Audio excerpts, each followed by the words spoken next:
Hari ini kita akan memasuki tentang tema kita yaitu apa sih positif dan dukungan dalam sebuah khotbah dan apa sih yang perlu kita hindari. Bukan negatifnya, yang perlu kita hindari dalam eh, kita mempersiapkan sebuah dukungan di dalam khotbah kita. Itulah tema kita kali ini sama dengan saya Pendeta Audi Octavian Senas di dalam preaching presentasi kita.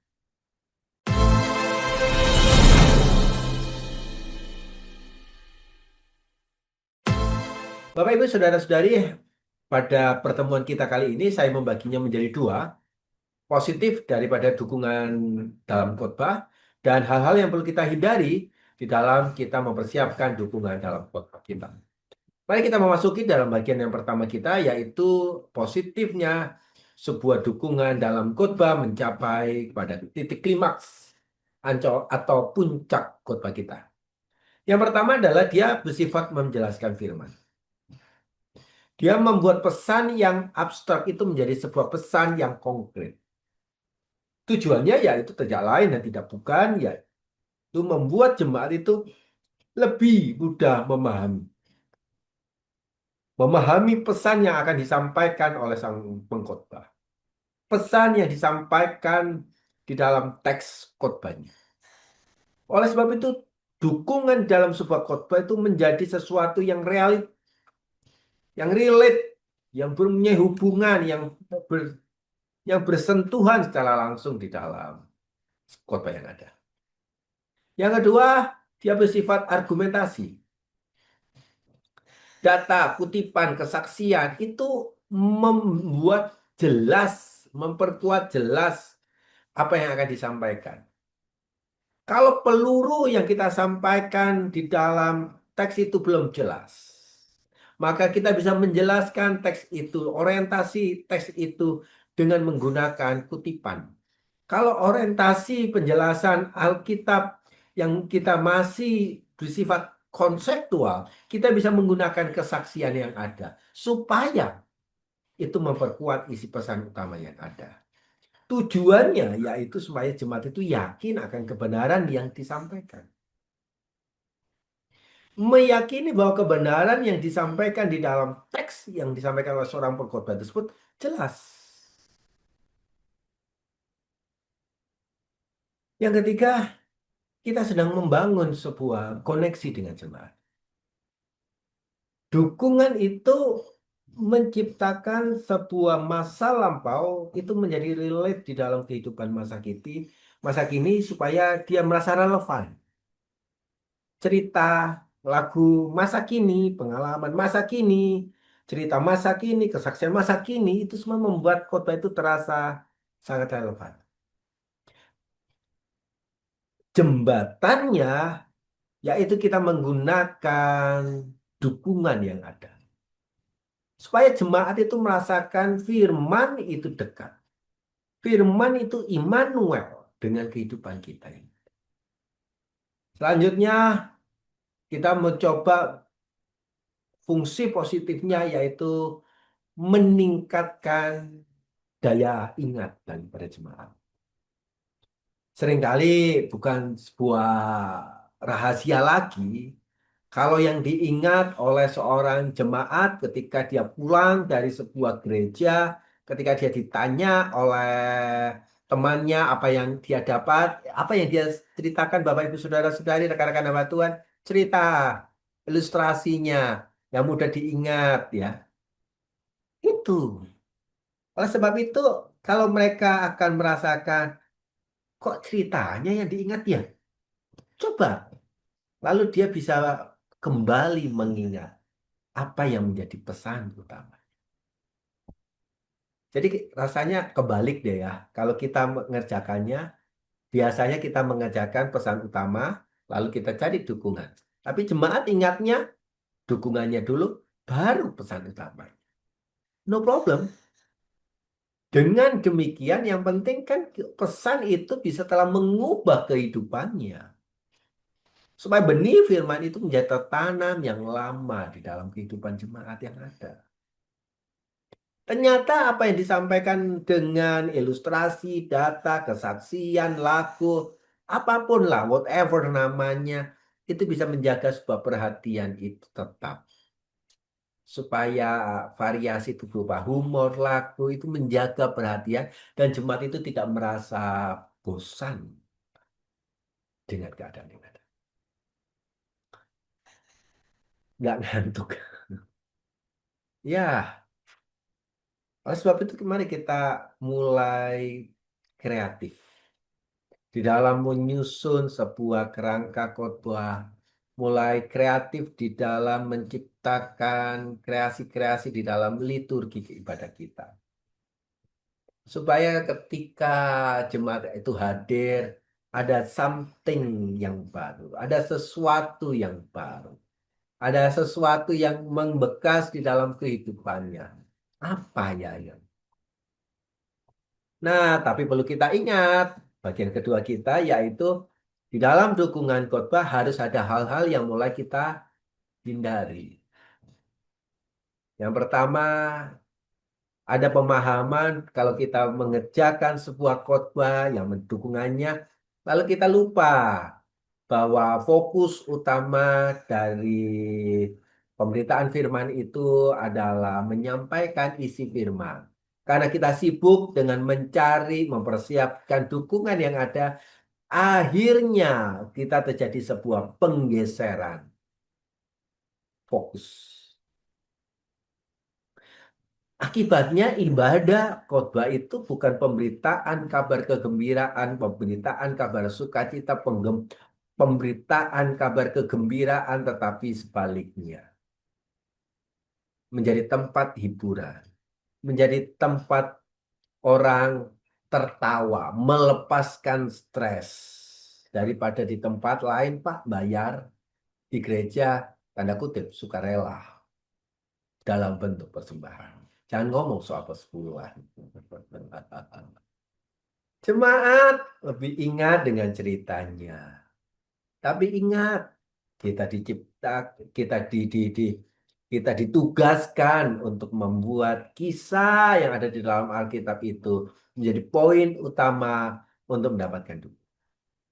Oleh sebab itu tantangannya adalah kita harus kembali setelah menyelesaikan kisah cerita itu kepada inti pusat di dalam pemberitaan firman, yaitu pesan utamanya, pesan khotbahnya, pesan teksnya. Jangan berlebihan. Itulah yang harusnya kita berikan. Terlalu banyak dukungan akan membuat khotbah itu kehilangan arah. Isi utama daripada firman itu akan tenggelam. Kita mempersiapkannya khotbah utama orientasinya 5 menit selebihnya. Bicara soal kesaksian ngalor ngidul. Tanpa memberi penutup yang jelas. Tanpa memberi tentang pribadi Kristus. Menjadi isi utama firman itu menjadi tenggelam. Salah relevan, kurang relevan. Salah konteks. Itu juga bisa membuat dukungan ini nggak mencapai kepada puncak, malah dukungan ini membuat pusaran kebingungan daripada jemaat yang ada. Bukan hanya jemaat yang ada, bisa-bisa jadi pusat kebingungan daripada pengkhotbahnya itu sendiri.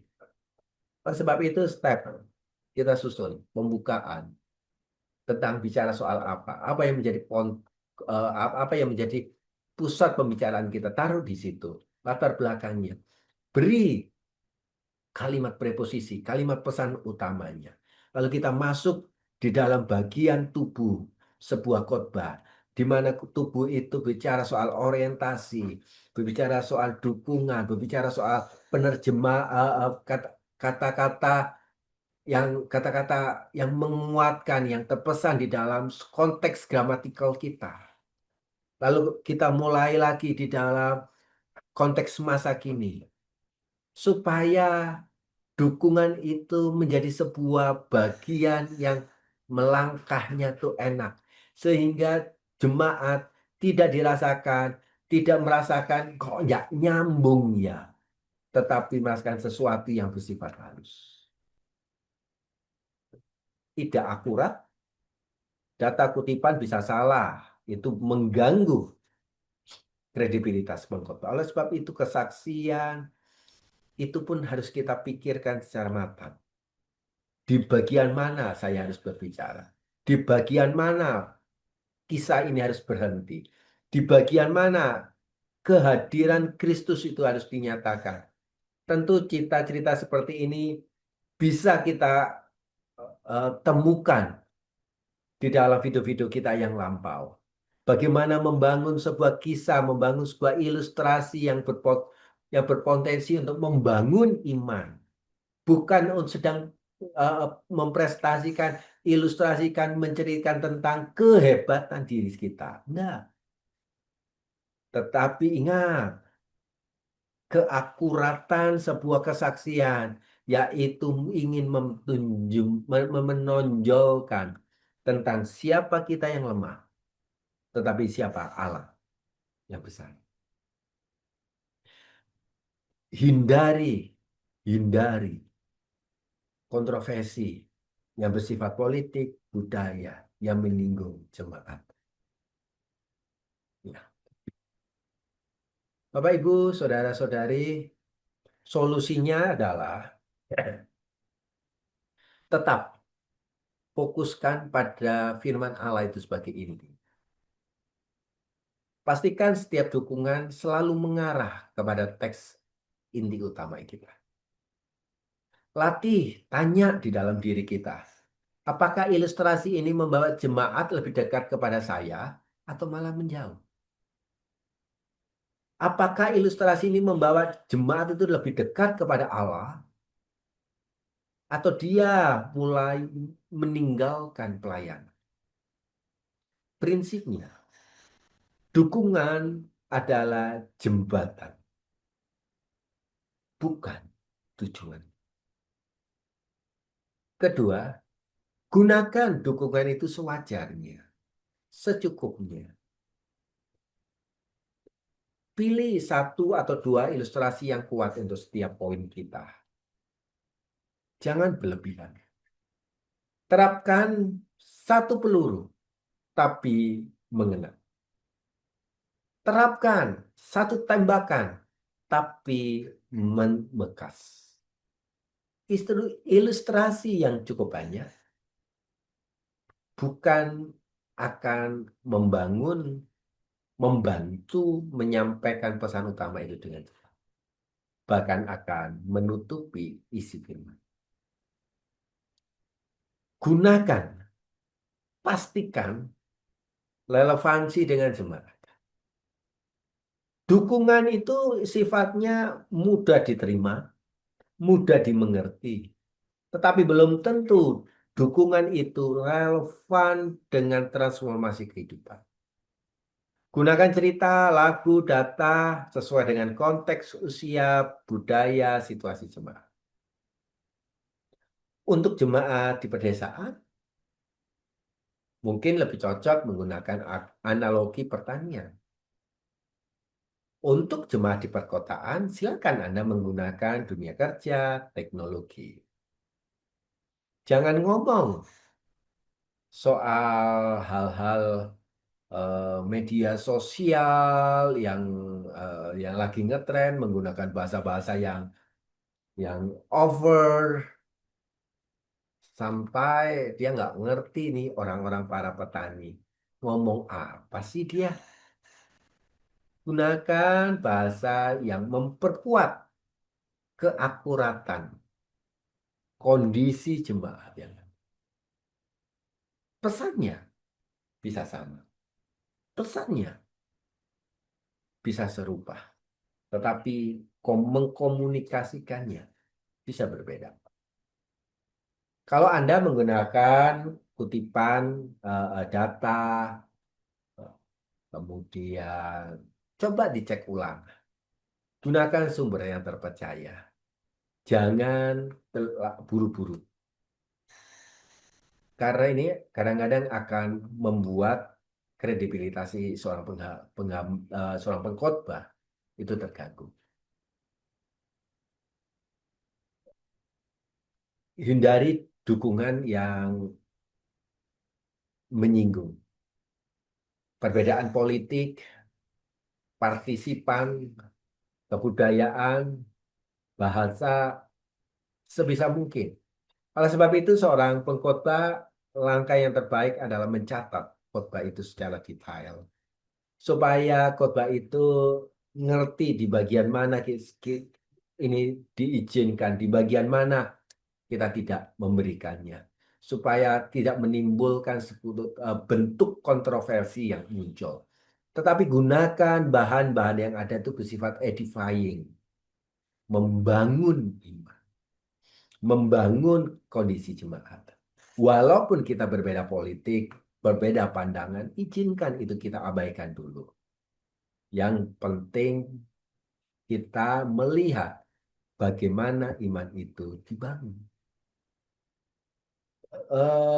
Variasi di tengah ibadah, kombinasi di dalam cerita, kutipan, lagu, data, itu boleh Anda berikan, tetapi jangan monoton pada satu bentuk yang ada. Variasi khotbah itu hidup, tapi tetap diarahkan untuk bagian memperkuat iman kita. Latih, latih.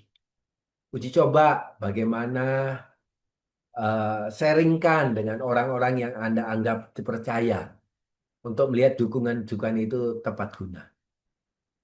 Tapi yang menjadi pesan daripada kehidupan kita adalah pesan firman Tuhan itu. Pesan Tuhan firman Tuhan itu yang akan menyatakan kesalahan, memperbaiki kehidupan kita, menyatakannya supaya kehidupan jemaat itu mengalami transformasi. Berhati-hatilah menggunakan dukungan yang ada.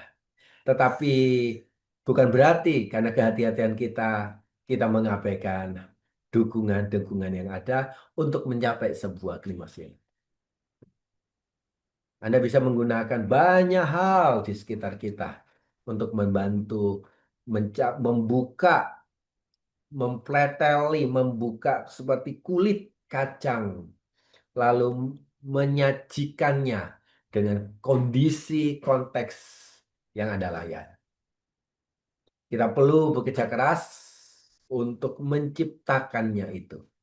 Tetapi biarkan izinkan kuasa Roh Kudus itu memperbarui kehidupan kita sebagai seorang pengkhotbah. Membuka hati, membuka pikiran, membuka tangan kita, kaki kita untuk melangkah. Supaya kita bisa melihat bagaimana Allah yang Immanuel itu bekerja di dalam kehidupan jemaat. Dan kita saksikan juga kepada orang-orang yang ada. Supaya iman mereka, supaya kehidupan mereka diubahkan di dalam pelayanan. Tuhan Yesus memberkati kita.